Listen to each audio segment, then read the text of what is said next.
Hello guys, welcome back to our YouTube channel cooking for fun. ఈరోజు Andhra style బెండకాయ పులుసు ఎలా చేసుకోవాలో చూద్దాము. ముందుగా స్టవ్ మీద ప్యాన్ పెట్టుకొని ప్యాన్లో 3 టేబుల్ స్పూన్ ఆయిల్ వేసుకోవాలి. ఆయిల్ వేడెక్కిన తర్వాత ఆవాలు, ఎండుమిర్చి, కరివేపాకు వేసుకోవాలి. తర్వాత సన్నగా కట్ చేసిన ఉల్లిపాయ ముక్కలు వేసుకొని గోల్డెన్ కలర్ వచ్చేంత వరకు ఫ్రై చేసుకోవాలి. తర్వాత 2 టమోటాలు తీసుకొని సన్నగా కట్ చేసి టమోటా ముక్కలు కూడా అందులో వేసుకోవాలి. టమోటా ముక్కలు బాగా మగ్గిన తర్వాత అందులో కట్ చేసుకున్న బెండకాయ ముక్కల్ని వేసుకోవాలి. నేను బెండకాయ ముక్కల్ని పొడవుగా ములక్కాడలాగా కట్ చేసుకున్నాను. మీరు వీడియోలో చూడండి, మీకు అర్థమవుతుంది ఎలా కట్ చేసుకోవాలో.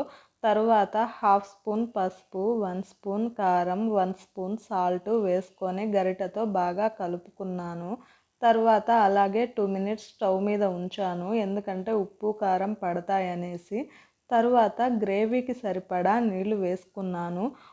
మీకు సరిపడా గ్రేవీకి నీళ్లు వేసుకోవాలండి. తర్వాత వేగించిన పల్లీలు 3 టేబుల్ స్పూన్ తీసుకున్నాను. అందులోనే 2 table spoon coconut powder, 2 table spoon ధనియాల పౌడర్ తీసుకున్నాను. తర్వాత 6-7 వెల్లుల్లిపాయలు తీసుకొని మెత్తగా మిక్సీలో వేసి పౌడర్ లాగా గ్రైండ్ చేశాను. తర్వాత ఆ గ్రైండ్ చేసిన పౌడర్ని కర్రీలో వేసి కలిపేసుకున్నానండి. తర్వాత బెండకాయ ముక్కలు ఉడికేంత వరకు ఒక 5 నిమిషాలు స్టవ్ మీద ఉడికించుకున్నానండి. అంతేనండి, వేడివేడిగా ఆంధ్ర స్టైల్ బెండకాయ పులుసు రెడీ అయింది.